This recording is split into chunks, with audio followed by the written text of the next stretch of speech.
মির্জা ফখরুল কইছে জনগণ গণভোট বুঝে না, সনদও বুঝে না। তো বুঝানোর দায়িত্বটা কার? না বুঝলে পলিটিশিয়ানদের। তো আপনি পারেন না কেন বুঝাইতে? আপনি বুঝান নাই কেন? জনগণ গণতন্ত্র কারে বলে বুঝে, বাংলাদেশি জাতীয়তাবাদ কারে বলে বুঝে? উনি জিজ্ঞাসেন কাউরে? সাধারণ জনগণের কথা বাদ দেন, বিএনপির একজন কর্মী সমর্থকরা জিজ্ঞেস করে দেখেন তো কি উত্তর পান।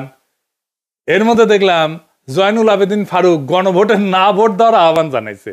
দেখেন এই নিরেট বেকুবড়ে আপনি কি বলবেন? হুদাই পলিটিক্স করে, পলিটিক্সের পও বোঝে না, পলিটিক্স করতে আসছে। এমপি মন্ত্রী মিনিস্টার হয়ে যায়, হুইপ হয়ে যায়। তার দলকে জুলাই সনদের বিরোধী? তার দল তো লাফাইতে লাফাইতে গিয়ে জুলাই সনদে সাইন করে এসেছে। গণভোট তো হবে জুলাই সনদের উপরে, মানে সে যেইটাই সাইন করে এসছে তার উপরে গণভোট হবে। এরা দেখেন দেশ চালানোর খায়েশ করে। আচ্ছা, তর্কের খাতিরে ধরে নিলাম বিএনপি জুলাই সনদের বিরুদ্ধে, তারপরে ধরেন গণভোট হয়েছে এবং জুলাই সনদ বিরোধীরা মানে বিএনপি আর আওয়ামী লীগও তো জুলাই সনদের বিরোধী, তারা না ভোট দিছে, ফলে গণভোটে না জিতে গেছে। তাইলে রক্তে লেখা জুলাই সনদের পরিণতি কি হবে? আমি কই না যে বিএনপি বড়, তাই তার নিজেই নিজে মারে। বিএনপি যখন না ভোটের ক্যাম্পেইন করবে তখন নিজের নিজেই কেমনে মারবে সেটা বুঝে নিতেছে। আসেন আগে একটা বিষয় একটু খোলাসা করে নি। আমার তো শত্রুর অভাব নাই, শত্রুরা বেশিরভাগই মূর্খসোদা। তাই মূর্খসোদারা এসে বলবে জুলাই সনদকে ফালতু কইছে এই পিনাকি কয়দিন আগেই। আজ জুলাই সনদ প্রেমে গদ হইছে। আমি এখনো মনে করি জুলাই সনদ ফালতু। এইটা আমরা বিপ্লবের পরে যে রাষ্ট্র তৈরি করতে চাইছিলাম, অন্তত আমি চাইছিলাম, সেটা করতে পারবে না। কিন্তু একটা দেশের সব রাজনৈতিক দল আলাপ আলোচনা করে এটা পর্যন্ত আগাইছে, সেটা একটা মূল্য আছে না? আমি চিটাগাং যাইতে চাই, গাড়ি চড়িছি, গাড়ি এসে কুমিল্লাত নষ্ট হয়ে গেল, তা আমি কি যাইতে পারি? চিটাগাঙে পারি নাই। গাড়িটা কি ফালতু? ফালতু। কুমিল্লা পর্যন্ত আসছি, সত্য আসছি, এটা কি ফেলাই দিতে দিয়ে ঢাকার দিকে রওনা দিব, নাকি চান্সে থাকবো অন্য গাড়ি চেয়ে চিটাগাঙের দিকে যাবো? চিটাগাঙের দিকে যাবো। তো বোঝা গেছে জুলাই সনদ হ্যাঁ ভোট পাইলে ভালো, রাজনৈতিক দলের সমঝোতা জনগণ মাইনে নিছে, এটা বোঝা যাবে। আর যদি না ভোট পায় তাইলে জনগণের আকাঙ্ক্ষাকে রাজনৈতিক দল ধারণ করতে পারেনি, এটাই বোঝা যাবে। বিষয়টা একটু জটিল মনে হইতেছে, আমরা একটু গভীরে গিয়ে আলাপ করব। আসেন আল্লাহর নামে শুরু করি। অনেক এখন কইতেছে গণভোটে না জয়ী হইলে আমরা কি 2024-এর 5ই আগস্টের আগে ফিরে যাব? না, যাব না। কেন যাব না সেটা বুঝতে হইলে একটা গভীর দার্শনিক আলাপে প্রবেশ করতে হবে। আবার ডরেন না, চেলচেলায় বুঝা যাবেন। এই বিষয়গুলো বোঝা দরকার আছে সবার।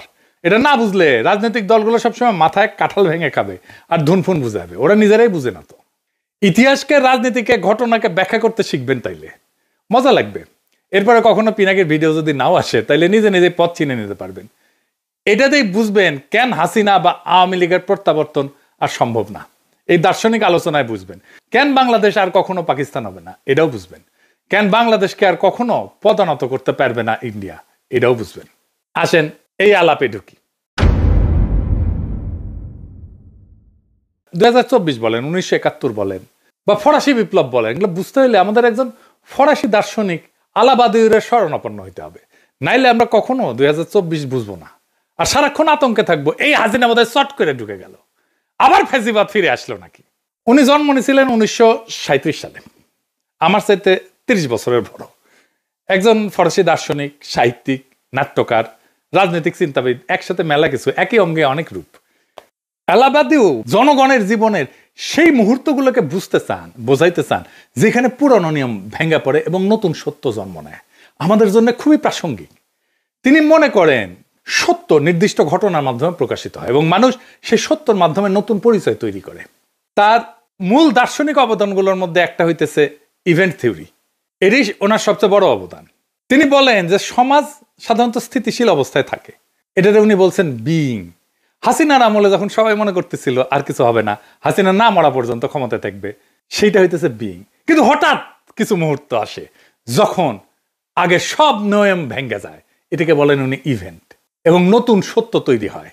আর যারা সেই সত্যকে ধারণ করে তারা হয়ে ওঠে সাবজেক্ট। চারটা ধারণা: বিইং, ইভেন্ট, ট্রুথ, সাবজেক্ট। এটাই উনার দর্শনের কেন্দ্র। কঠিন লাগতেছে? লাগারই কথা, আমারও কঠিন লাগেছিল, বুঝতে মেলা সময় গেছে। আচ্ছা, আরো একটু বুঝাই বলতেছি। হ্যাঁ, বিইং বা অস্তিত্ব বা স্থিতাবস্থা, এটা বলতে বোঝায় যে অবস্থায় সবকিছু চলতে থাকে সেখানে নিয়ম, অভ্যাস, রীতি, ক্ষমতা সব স্থির হয়ে থাকে, সেখানে সত্য প্রকাশ পায় না, সেখানে মানুষ নিজেদের গভীর সম্ভাবনাকে চেনে না। আমরা কি করতে পারি, আমাদের পক্ষে কি করা সম্ভব, মানুষ বুঝতে পারে না। যেমন হাসিনার শাসন যে টিকবে না, এটা অনেকে বুঝতে পারে নাই, এটি স্থিতাবস্থা। এটা যারা দেখতে পারে, যারা বলে হাসিনা টিকবে না, তারা তাদেরকে উপহাস করছে। এইটাকে স্বাভাবিক চলমান অবস্থা বলে, যেখানে পৃথিবী যেমন আছে তেমনই থাকবে। এই অবস্থায় মানুষ এবং সমাজ নিজেদের সীমাবদ্ধতা আর শক্তি নিয়ে সচেতন না, তার মধ্যে পরিবর্তনের কোনো আকাঙ্ক্ষা জাগে না, শুধু চলিচ্ছে চলিচ্ছে আর চলিচ্ছে। তার মানে বিইং হইতেছে স্থির, অভ্যস্ত, নিয়ম মাফিক অস্তিত্ব। এখন অনেকে কয় না যে পিনাকি দেশটাকে অস্থিতিশীল রাখতে চায়, এরা হইতেছে সেই স্থিতাবস্থার ফুট সোলজার, যারা চায় বাংলাদেশ আগে যেমন ছিল সেরকমই থাকুক। 2 নম্বরে হইতেছে ইভেন্ট বা বিচ্ছেদ মুহূর্ত।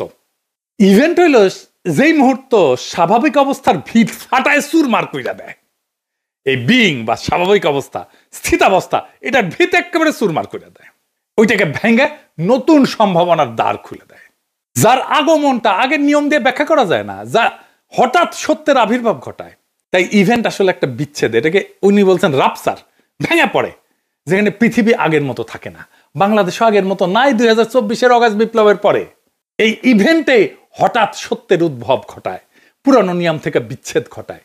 2024 সেই ইভেন্ট, সেই রাপসার, সময়ের গর্ভ থেকে চিৎকার করে রক্তস্নাত হয়ে জন্ম নেওয়া নতুন সময়। এরপরে আসে ট্রুথ। এই ট্রুথ মানে সত্য না, এই ট্রুথ হইল ইভেন্ট থেকে জন্ম নেওয়া এক নতুন সম্ভাবনা, এক নতুন নীতি, এক নতুন দিশা, যা সেই স্থিতাবস্থার পুরনো নিয়মকে চ্যালেঞ্জ করে, যা ধীরে ধীরে বাস্তবতাকে পরিবর্তন করতে পারে। তার মানে ট্রুথ একটা পথ, যা ইভেন্টের ভিতর থেকে উঠে আসে এবং ধীরে ধীরে পৃথিবীকে নতুনভাবে প্রকাশ করে।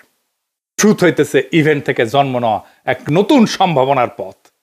এরপরে আসে সাবজেক্ট। সাবজেক্ট হইতেছে সেই ট্রুথ বা সেই সত্যের ধারক, মানুষ, জনতা।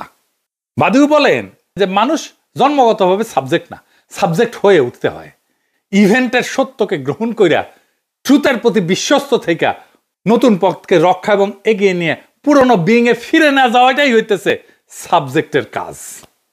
এই সাবজেক্ট ট্রুথের বাহক, বাংলাদেশের মানুষ এই সাবজেক্ট। এখন তার ভিতরে একটা নতুন চেতনার উন্মেষ হইছে ইভেন্টের ফলে, তার ভেতরে একটা সত্য জায়গা উঠছে, সে জিনিসের সম্ভাবনা জানে, সে এই ইভেন্টের বিপ্লবের সত্যকে ধারণ করে এবং তার ভিতর দিয়ে নতুন বাস্তবতা তৈরি করার চেষ্টা করে।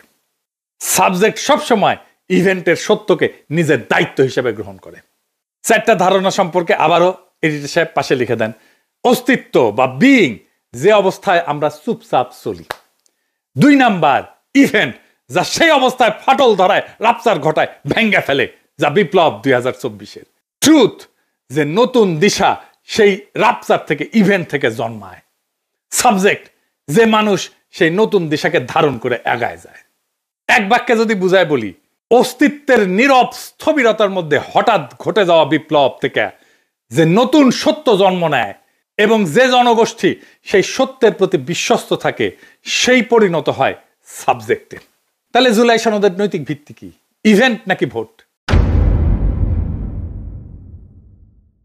বাংলাদেশ একটা নতুন কালপর্বে প্রবেশ করছে, সেখানে জুলাই সনদ উত্থিত হয়েছে বিপ্লব থেকে, ইভেন্ট থেকে। তাই জুলাই সনদ গণভোটে হাইরা গেলেও তার বৈধতা হারায় না। জুলাই সনদ হইতেছে জনগণের উত্থানে জন্ম নেওয়া নতুন ভিত্তিনীতি। এটা ভোটে জেতা দিয়ে তৈরি হয় না। এই ভিত্তিনীতি তৈরি হয় ঐতিহাসিক ঘটনাবলী, উত্থান, জনক্ষমতা, সামাজিক রূপান্তর এবং সম্মিলিত দাবির ভিত্তিতে। বিএনপি বলে না সংসদে যে সবকিছু ঠিক করব, ভোটে সবকিছু ঠিক হবে না। ভিত্তিনীতি তৈরি হয় বিপ্লবে, অভ্যুত্থানে, জনগণের আকাঙ্ক্ষায়, গণ আকাঙ্ক্ষায়, ভোটে না। জুলাই সনদ ঐতিহাসিকভাবে জন্ম নেওয়া নতুন ভিত্তি চুক্তি। ভোট তার বৈধতা বাড়াইতে পারে বা কমাইতে পারে, কিন্তু বাতিল করতে পারে না। জুলাই সনদ কোনো দলীয় প্রতিশ্রুতি না যে ভোটে হারলে বাতিল হয়ে যাবে। এটা হইল বর্ষা বিপ্লবের রাজনৈতিক ফল, জনসম্মতির উপরে লেখা দলিল, 25টা রাজনৈতিক শক্তির সই করা কাঠামো, ইতিহাসে জন্ম নেওয়া নতুন ভিত্তি। এইটা এক্সট্রা কনস্টিটিউশনাল সত্য মুহূর্ত। এইগুলোর কারণে জুলাই সনদ একটা ভিত্তিনীতি অস্থায়ী হইতে পারে, এটা গণভোটে স্থায়ী হবে। আর যদি গণভোটে না ভোট পায়, তারপরেও একটা নতুন সত্য উত্থিত হবে, সেটা আমরা আসব। এইবার আসেন আরেকটা বিষয় দিয়ে আর একটু এটা বুঝে দেখি। আরেকজন দার্শনিকের আলোচনা একটু বুঝে দেখবো। এখন কইবে আমার ক্ষুদ্র ভাতার ভগিনা আজকে দর্শন দিয়ে একেবারে মাগামাগি করে ফেলছে, মাথার উপর দিয়ে যাইতেছে না মাথার উপর দিয়ে। আমি জানি অনেকেই বুঝতেছেন। আসেন আর একটা বিষয় বুঝে দেখি, সেটা বৈধতা, জনবৈধতা। ভোট নিয়ে চিল্লাইতেছে না বিএনপি, এইটার বিরুদ্ধে তো তত্ত্ব দাঁড় করাইতে হবে, দার্শনিক বোঝাপড়া পরিষ্কার করতে হবে। আসেন সেটা বুঝে দেখি। কার্ল স্মিথ বলে একজন জার্মান দার্শনিক ছিলেন। ওনার সবচেয়ে বিখ্যাত ধারণা বা বিখ্যাত উক্তি হইতেছে, sovereign is he who decide the exception. ইংরেজি যেহেতু কইছে ঠিকই কইছে, তাই না? মানে যে ক্ষমতা সংকট পরিস্থিতিতে, মানে এক্সেপশন বলতে উনি সংকট পরিস্থিতি বলছে, তাই বলতেছেন উনি যে ক্ষমতা সংকট পরিস্থিতিতে চূড়ান্ত সিদ্ধান্ত নেয় সেটাই প্রকৃত সার্বভৌম ক্ষমতা।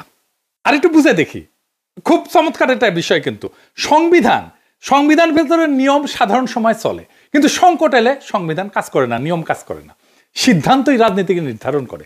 সেই সংকটময় মুহূর্তে নেওয়া সিদ্ধান্তই সংবিধানের গভীর দুর্বলতা এবং সীমা উন্মোচিত করে। এটাই স্মিথের ডিসিশনিজম বা সিদ্ধান্তমূলক তত্ত্ব। তাই যদি না ভোট পড়ে, তাইলে স্মিথের সেই ডিসিশনের মতোই সংবিধানের ভেতরে থাকা লুকানো দুর্বলতা, সীমা, দ্বন্দ্ব প্রকাশ করে দেবে। এটাকে বলা যেতে পারে সংবিধান যে ভুয়া সেটা উন্মোচন করে দেবে। এই সংবিধানের ভুয়াত্ব সাধারণ সময় ঢাকা থাকে, না জিতলে সংবিধানের সেই অমীমাংসিত বিরোধগুলো উপরে উঠে আসবে, তার ভুয়াত্বগুলো উন্মোচিত হয়ে যাবে। কোন দ্বন্দ্বটা সামনে আসবে? জনগণ বনাম দলীয় এলিট, কনস্টিটিউয়েন্ট পাওয়ার বনাম কনস্টিটিউয়েট পাওয়ার, মানে জনসার্বভৌমত্ব বনাম দলীয় আধিপত্য, অতীতের সেন্ট্রালাইজ রাষ্ট্র বনাম জুলাই উত্থানের দাবি করা নতুন কাঠামো, সংবিধানের পুরনো ভাষা বনাম রাজনৈতিক বাস্তবতা।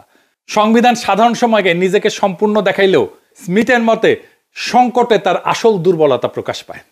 আমাদের প্রিয় সলিমুল্লাহ খানের প্রিয় দার্শনিক আছে লাকা, উনি একটা কথা বলেন, জুইসাস বাংলায় সরাসরি মানে হইতেছে স্বাধীন, তীব্র, অপ্রতিরোধ আকাঙ্ক্ষা, নিজের অস্তিত্বের পরিপূর্ণতা নিষিদ্ধ বা দমন করা আনন্দ, ইচ্ছার মুক্তি, অতি নিয়ন্ত্রণের বিরুদ্ধে স্বাধীনতার বিস্ফোরণ। রাজনীতিতে জুইসাস বলতে বোঝানো হয় জনগণের নিজস্ব তীব্র ইচ্ছা শক্তি, দমন করা রাজনৈতিক আকাঙ্ক্ষার প্রকাশ, স্বাধীনতার অনুভূতি, রাষ্ট্রশক্তির উপরে নিজেদের নিজস্ব ক্ষমতার দাবি, যা কোনো দল, সংসদ, নিয়ম দিয়ে পুরোপুরি নিয়ন্ত্রণ করা যায় না। না ভোটের যদি জয় হয়, তাহলে জনগণের সেই তীব্র ইচ্ছা শক্তির জয় হবে, জুইসাসের জয় হবে। জনগণ না ভোট দেওয়ার অর্থ হচ্ছে আমি তোমার ঐক্যমত কমিশনে বসে লেখা সংস্কার কমিশন দিনা, অর্থাৎ জনগণ নিজেরাই সিদ্ধান্তের উৎস। জনগণের আকাঙ্ক্ষা আর দলীয় বোঝাপড়া এটা পৃথক।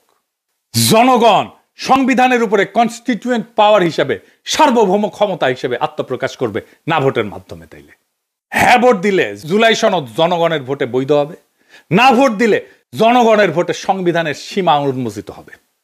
সংবিধানের সীমা বিষয়টা আর একটু বুঝেনি, তাছাড়া বিষয়টা খুব স্পষ্টভাবে বোঝা যাইতেছে না।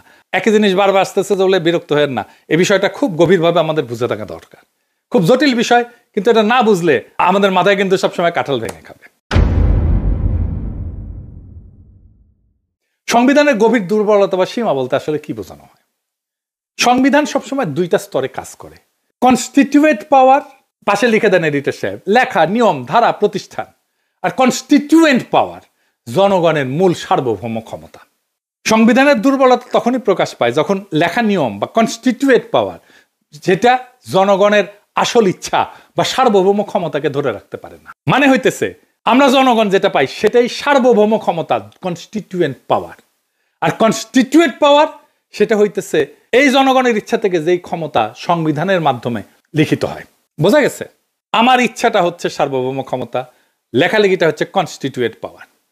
তার মানে সংবিধান যখন আমার জনগণের সার্বভৌম ইচ্ছাকে ধারণ করতে পারে না, ওখানে যেটা লেখা আছে আর জনগণের যেটা সার্বভৌম ইচ্ছা সেই দুটো এক না, তখনই এই ফাটল তৈরি হয়। এটি সীমা। সংবিধান অনেক সময় রাজনৈতিক বাস্তবতা ধরে রাখতে ব্যর্থ হয়। কখন? যখন রাষ্ট্রযন্ত্র বদলায়, জনগণের রাজনৈতিক আকাঙ্ক্ষা বদলায়, আন্দোলন বা বিপ্লব হয়, পুরনো দল, পুরনো রাষ্ট্র কাঠামো যখন ভেঙে পড়ে, নতুন বৈধতা চায় যখন জনগণ, তখন সংবিধানে পুরনো লেখা সেই নতুন বাস্তবতাকে ধারণ করতে পারে না। এই অক্ষমতা একটা গভীর দুর্বলতা সংবিধানের। সংবিধান কেবল নিয়ম বলে, কিন্তু সংকটে কাজ করার ভাষা থাকে না তার। স্মিথের ভাষায় নিয়ম শুধু স্বাভাবিক সময়ের জন্য, সংকটে সে অক্ষম। নিয়ম স্বাভাবিক সময়ের জন্য, সংকটে সে অক্ষম। সংবিধান স্বাভাবিক সময়ের জন্য, সংকটে সংবিধান না, জনগণের সার্বভৌম ইচ্ছা। তখন সিদ্ধান্ত রাজনীতির আসল চেহারা দেখায়। যখন নির্বাচন ভেঙে পড়ে, রাষ্ট্র ব্যর্থ হয়, শাসক পালায়, হাসিনা যেমন পালাইছে, জনগণ রাস্তায় নেমে আসে, সংবিধান বলে না কি করতে হবে। এটাই ফল্ট লাইন, এটাই সংবিধানের সীমা। সংবিধান দাঁড়ায় থাকে দলীয় ভারসাম্যের উপরে, জনগণের উপরে না। বেশিরভাগ দেশের মতো বাংলাদেশেও সংবিধান রচিত হয় দলীয় সমঝোতায়। শাসক দলই ব্যাখ্যা করে, আদালত রাজনৈতিক চাপের বাইরে না। ফলে সংকট আসলে দলীয় স্বার্থই আগে আসে, জনগণের সার্বভৌমত্ব আগে আসে না। এটাই সংবিধানের সীমা। সংবিধান নিজেকে পরিবর্তন করার ক্ষমতা নিজেই আটকায় দেয়। সংবিধানের সবচেয়ে বড় দুর্বলতা হলো নিজেকে পরিবর্তন করতে একই রাজনৈতিক শক্তির অনুমতি লাগে। যদি সংসদ দখলে থাকে, দলগুলো ক্ষমতা নির্ভর হয়, তাহলে সংবিধান বদলানো যায় না, রাষ্ট্র ভেঙে পড়লেও বদলানো যায় না। তাই আমরা পারতেছি না এখন সংবিধান বদলাইতে, কারণ সংবিধানই বলে যে সংখ্যাগরিষ্ঠতার মতামত লাগবে সংবিধান বদলাইতে। এটি স্ট্রাকচারাল উইকনেস। সংবিধান জনগণের সার্বভৌমত্বকে ইনস্টিটিউশনালাইজ করতে পারে না। সংবিধান ধরে নেয় যে জনগণ 5 বছরে একবার ভোট দেবে, বাকি সময় রাষ্ট্রই জনগণের প্রতিনিধি। জনগণ পরোক্ষভাবে সার্বভৌম, কিন্তু জুলাই উত্থানের মতো পরিস্থিতিতে জনগণ সরাসরি ক্ষমতা প্রয়োগ করছে। দলীয় কাঠামো ভেঙে গেছে, বিদ্যমান নিয়ম আর যথেষ্ট থাকে না। সংবিধান এই সরাসরি সার্বভৌমত্বকে ধারণ করতে পারে না। এটাই সংবিধানের ডিপ লিমিট, সব দেশের, শুধু আমাদের দেশের না। সেজন্য আমরা সংবিধানের বদল চাইছিলাম, নতুন সংবিধান চাইছিলাম। সংবিধান রাষ্ট্রযন্ত্রের শক্তির সামনে দুর্বল। সংবিধানে লেখা থাকে নাগরিক অধিকার, আইনের শাসন, স্বাধীন নির্বাচন। হয়েছে? সংবিধান তো ছিল, হাসিনার আমলে হয়েছে? হয় নাই। বাস্তবে সেনাবাহিনী, ব্যুরোক্রেসি, গোয়েন্দা সংস্থা, পুলিশ, আদালত, দলীয় আধিপত্য, এগুলো লিখিত সংবিধানের উপরে উঠে যায়। সংবিধান তখন একটা কাগজ হয়ে যায়, রাষ্ট্রযন্ত্রের সামনে দুর্বল। সংবিধান তো আমাদের অধিকারকে রক্ষা করতে পারেনি, সংবিধান তো ফ্যাসিবাদকে আটকাইতে পারেনি। তাই বর্ষা বিপ্লবের মধ্যে দিয়ে নতুন যে গণচুক্তি হয়েছে, সেটা স্বীকৃতি দিতে পারে না। এই জন্যই জনগণকে নতুন চুক্তি লিখতে হয়, নতুন সংবিধান লিখতে হয়। এটাই কনস্টিটিউয়েন্ট পাওয়ার। তাই গণভোটে যদি হ্যাঁ পড়ে, মানে জনগণ সনদের প্রস্তাবগুলো সরাসরি অনুমোদন করছে, এটা সনদের পপুলার ম্যান্ডেট তৈরি করবে। সনদ তখন মুভমেন্ট ডকুমেন্ট থেকে জন অনুমোদিত একটা রোড ম্যাপে পরিণত হবে। দলগুলোর উপরে সনদ বাস্তবায়নের নৈতিক রাজনৈতিক বাধ্যবাধকতা তৈরি হবে। সনদ তখন ভবিষ্যৎ সংবিধান সংশোধনের একটা ঐক্যমতের একটা ভিত্তি হয়ে দাঁড়াবে। এডিটর সাহেব লিখে দেন, হ্যাঁ ভোট সনদকে বৈধ এবং জনপ্রতিনিধিত্বমূলক দলিল হিসাবে গ্রহণ করবে। আর না হইলে জনগণের কনস্টিটিউয়েন্ট পাওয়ার প্রকাশ হবে, যেটা সবচেয়ে গুরুত্বপূর্ণ। না জেতা মানে সনদ বাতিল না। জনগণ বলছে আমি সার্বভৌম, আমি ঠিক করব। আমরা কাগজ তৈরি করিনি, আমরা চাই নিজেরাই ভবিষ্যতের নিয়ম নির্ধারণ করতে। জনগণ বলছে দলীয় প্যাকেজ না, আমরা নিজেরাই সংবিধানের ভিত্তি চুক্তি লিখব। এটাই হইল কনস্টিটিউয়েন্ট পাওয়ারের ঘোষণা, যেই ক্ষমতা দিয়া নতুন সংবিধান লেখা হয়। না মানে জনগণ বিদ্যমান সনদকে ছাড়াই যায় নিজেদের হাতে সংবিধান রচনার কাজ হাতে নিতে চায়। তাই হ্যাঁ হোক বা না হোক, কোনো ফলই এই জাতিকে হাসিনার ফ্যাসিবাদের পুরনো অন্ধকারে ফেরত নিয়ে যাবে না। কারণ এই গণভোট দলীয় স্বার্থের খেলা না, এটা জনগণের সার্বভৌম ক্ষমতার ঘোষণা। হ্যাঁ জিতলে সনদ পাবে বৈধতা, আর না জিতলে বোঝা যাবে বাংলার মানুষ দলীয় স্ক্রিপ্ট মানে না।